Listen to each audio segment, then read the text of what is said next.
Hey friends, this is part 2 of the 4.3 video notes.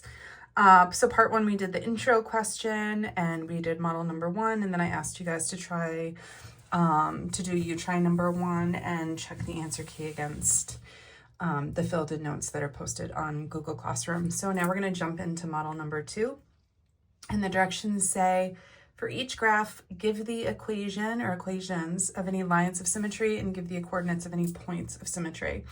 And this first one here, we have a nice classic parabola. Quadratics have lines of symmetry, and this guy is probably in the form, y equals something x squared. So it's going to have a vertical line of symmetry. So if we have like a ruler, which, of course I don't have one of those handy, I'm going to use this packet of batteries. We can sketch where we anticipate the line of symmetry is here.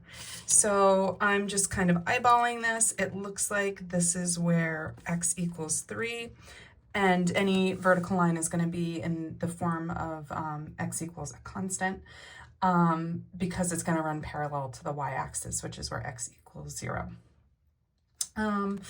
This guy here is interesting. So he looks almost like a rational function, but he's got this extra little bump here. But if we're thinking about lines of symmetry, one of the ones that we learned about in our exploration on Desmos is identity line symmetry. So this is where x and y are equal, so we can sort of sketch over that line. So here we have this line y equals x. We have this branch of the function in quadrant 1 and another branch of the function in quadrant 3. Because both of these branches are here, we could actually draw another line of symmetry through the line y equals negative x. So that's going to look, I'm just trying to get some decent points in here so it's not too sloppy, right here. So that's the equation y equals negative x. Those are both lines of symmetry for this graph. If I were to fold it on the purple line or the pencil line, either way my graph would sort of fold in on itself. There's also point symmetry here, because if I were to rotate this branch 180 degrees, it would land on this branch. So that sort of that point of symmetry also works if you think about a double reflection. If I were to reflect this branch here and this one here, so if I were to reflect this over the y-axis and then again over the x-axis, it would land back on itself. So because that's all in relation to the origin, we also have origin symmetry, so that's our point symmetry. And again, that's if you were to rotate this 180 degrees about the origin. The last one looks like an ellipse, and if I sort of look at these maximum and minimum values on the two axes, I can identify that the axes themselves, and I'm going to use a highlighter here just so we can see this a little better. The axes themselves are lines of symmetry. So this line here, this axis here, is the x-axis, and that is where, it's the y-axis. It's where x is 0, so that's a line of symmetry. And then here we have the x-axis, which is the equation y equals 0. So those are the two lines of symmetry for that function. That non-function, that graph. I have to remember to keep using the word function appropriately, because a lot of these graphs are not functions. They do not pass the vertical line test. So what you should do now is you should pause the video, you should do the you try number 2 question, and then pop over to Google Classroom, check the answer key and make sure that it's correct. I'm just going to pause the video and then we're going to go right to the next model. All right, so now we're going to do model number 3. And model number 3 asks us to tell whether the graph of each equation has any of these symmetries. So we're going to decide if it has x-axis symmetry, y-axis symmetry, the line y equals x, or origin symmetry. And there are a couple things we want to look for here to decide if that's true. We know that x-axis symmetry, right? So if a graph has x-axis symmetry, so this would be one where sort of like a, sideways parabola, right? That's one way to think about it. That means that these 2 points would simultaneously exist. So let's call that 4, 2 and 4, negative 2. So this tells us that for a given x value, we'd have y values that are positive and negative. Another way to think about it is if I replace y with negative y, that would correspond to the same x value. So that's how we can check this. We can replace y with negative y and see if it simplifies us to give us the same equation. So if I were to do that here, I'm going to take my y to the fourth power, and I'm going to replace that y with negative y. And when I do that, it actually, negative y to the fourth power is just y to the fourth power. So when I do that, my original equation is maintained. So that tells me that that equation, I shouldn't say function, that equation, or the graph of that equation, does have x-axis symmetry. To see if it has y-axis symmetry, similarly, that would be more of a standard, x squared function, parabola, where maybe we have a point here, 2, 4, and we have a point here, negative 2, 4, which says that if we change the sign of the x, we're still going to achieve the same y value. So how I test for that here, and I probably didn't give myself enough space to do this, so I might just kind of extend this. How I would test for that here is I would replace x with negative x and see if when I clean that up, I get the same function back, which I do. So or the same equation back. Let's see how many times I keep saying function when I mean equation. So here, if I were to raise a negative x to the fourth power, that negative would cancel out, right? Because it's an even exponent, and I end up with this same equation. So this one has symmetry in the x-axis and the y-axis. Now, if an equation has symmetry in both of these, it's also going to have origin symmetry. Because if you think about it, the way that we would apply a 180-degree rotation to a function is that we would reflect in one axis and then the other back to back. So what that doesn't mean, though, is that if it has origin symmetry, that it has to have both of these. It does not have to have both of these. But if it has both of these, it will also have this, okay? So origin symmetry says, what if they're both negative? Does that change my function? And the answer, again, equation. Whoops, it's like my fourth time. And again, the answer is nope, it does not change the equation. It is still maintained, okay? So we've tested 1, we've tested 2, we've tested 4, and now we're gonna go back and test 3. So if I were to swap x and y in this equation, would that change the equation or would it be maintained? And because addition is commutative, it is maintained. So this has symmetry in the line over the identity line, the line y over x as well, okay? So this first one has all 4 types of symmetry that we were asked to investigate. This one here is going to be a little bit limited. So if we kind of recognize that x is raised to the first power, y is raised to the third power, right? So we want to think about how that's going to affect the sign of those. So those are both odd powers. So if I plug in a negative, I'm going to get out a negative. So sign changes do affect the equation. So again, if I want to test for 1, I'm going to replace y with negative y. And when I do that, I get negative xy cubed. This is a different function. So we do not have x-axis symmetry. If I replace x with negative x, and by the way, here, this negative y cubed is negative y times negative y times negative y. The first 2 negatives make a positive, and the third gets carried through. I just put it in front of the x so it doesn't look like a subtraction. But if I try to check for y-axis symmetry, again, it fails because this is not the original function. If I swap x and y, now I have y times x cubed equals 1. That is not the same as the original equation, so that's also not a symmetry that exists. And if I test the fourth, so this is interesting, even though x-axis symmetry failed and y-axis symmetry test failed, it does have origin symmetry, because if I replace both x with negative x and y with negative y, these three negatives and that negative cancel and make a positive. So that one actually works. This one actually does have origin symmetry despite not having x-axis or y-axis symmetry. And lastly, I think this one's going to feel very redundant to this one. So again, if I start with, you know, does this function have x-axis symmetry? Well, let's see what happens when I replace y with negative y. Is that the same function? No, it is not. And in this case, it actually is a function. What if I replace x with negative x? So as it turns out, if I were to multiply these, I would have positive x squared, but then I'd have a negative xy, which is not the same as this. So this actually doesn't have that level of symmetry, or that type of symmetry.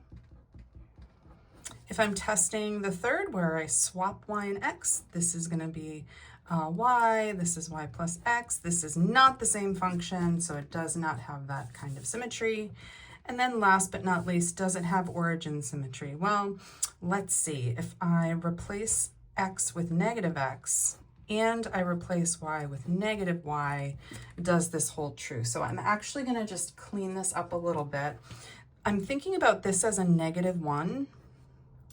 And then if I factor out a -1 from negative x minus y, I have x plus y.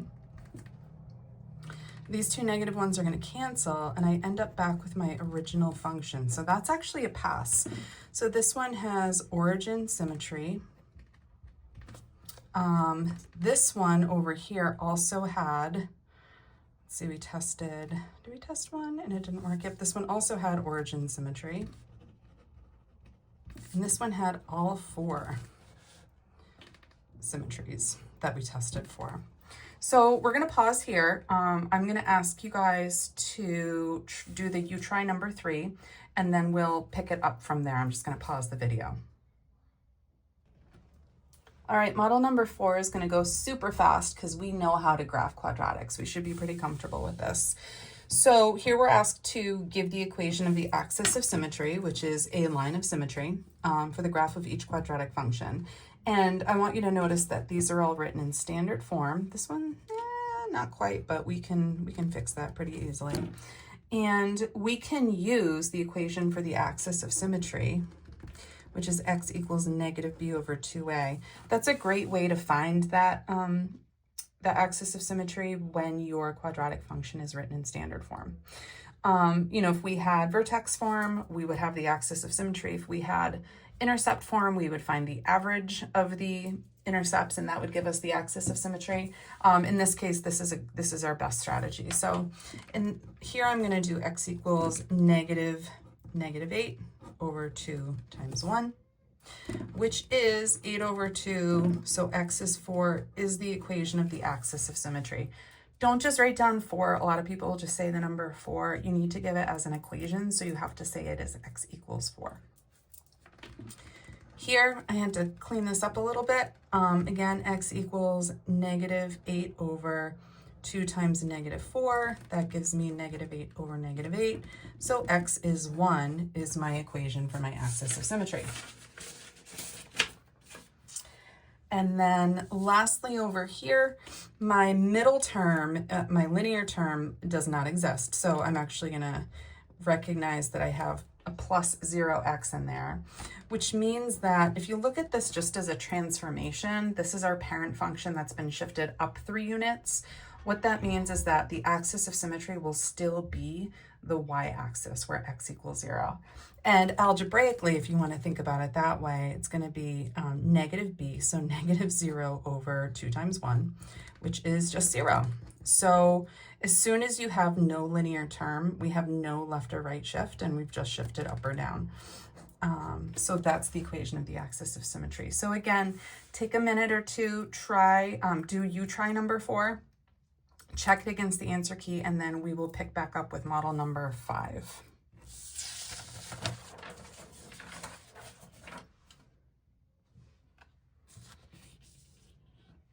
So something that you may not have learned before, and it's something that you will learn more of potentially either later this year or maybe in another math class, is that cubic functions, all cubic functions have points of symmetry. And what's sort of interesting is you've seen cubic functions that have behavior that goes like this, right? Where we go, oh yeah, the space between these is not equidistant as, you know, the distance between these.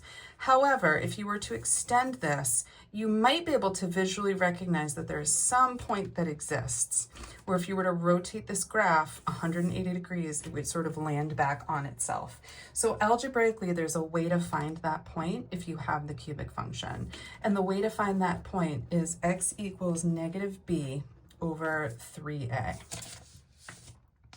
So that's the formula that we're going to use to find the point of symmetry for these cubic functions. So if I start here with A, and I want to find the axis of symmetry here, I am going to, I'm sorry, the point of symmetry, it's like late in the day on Wednesday. We're going to do x equals negative b over 3a. And I'm just going to plug in these values. So here my b is -6. So I have -6 over 3 times 1, which is 6 over 3. So x equals 2 is the x coordinate of my point of symmetry, right? So that doesn't actually give me the entire point of symmetry. I then have to plug that 2 back into the function. So I have to find f of 2 so that I can find the corresponding y value. And one fun way to do this, or at least I think it's fun, is I'm actually going to use synthetic substitution to evaluate the function for 2 so that I don't have to actually plug it in and raise it to powers. So if I do that here, I'm going to have a 1. So that means that the corresponding output value when x is 2 is that y is 1. So that ordered pair, 2, 1, that is my point of symmetry for this cubic function. And they're all going to be done exactly that way. So I'm just going to kind of walk us quickly through the next two, and then you can do you try number 5. So here again, I want to recognize that this guy's not in standard form, so I need to write him in standard form. I have a 0 constant, but as it turns out, I don't need that to to find the x coordinate of the point of symmetry, but I will need to use it to evaluate the function. So again, if I do x equals negative b over 3a, in this case, that's -6 over 3 times 2, which is -6 over 6, which is -1. And then again, I can use synthetic substitution or synthetic, substitution to evaluate this function when x is -1. -1 is nice too, because you can just multiply by negative this number when x is an odd power, and by this number when x is an even power. But if you want to do it the old-fashioned way, you can do it just like this, and I get -5. So my point of symmetry here is going to be -1, -5. And then for the last little guy there, our b value, this is tricky, is 0x squared. So our b value is 0. So again, for C here, we have negative b over 3a, which is -0 over, it doesn't matter, right? Because it doesn't matter what we divide by here. Our x coordinate is going to be 0. So x is 0, and then again, I just evaluate the h of 0, which these terms are going to cancel, and I'm just going to be left with 7. So my point of symmetry here is going to be 0, 7. And I just want to make sure that's what I got when I did this question earlier, and it is, so I feel good about that. Okay, So the only problem left to do is you try number 5. I know this was kind of a long video, but I appreciate that you guys stuck it out. There's a lot of material in this lesson. A lot of it is a revisit from Algebra 2, but we're starting to learn some new vocabulary and apply the processes in different ways. So again, I appreciate you sticking it out. Try this last one, check it on the answer key, and bring me any questions when I see you again.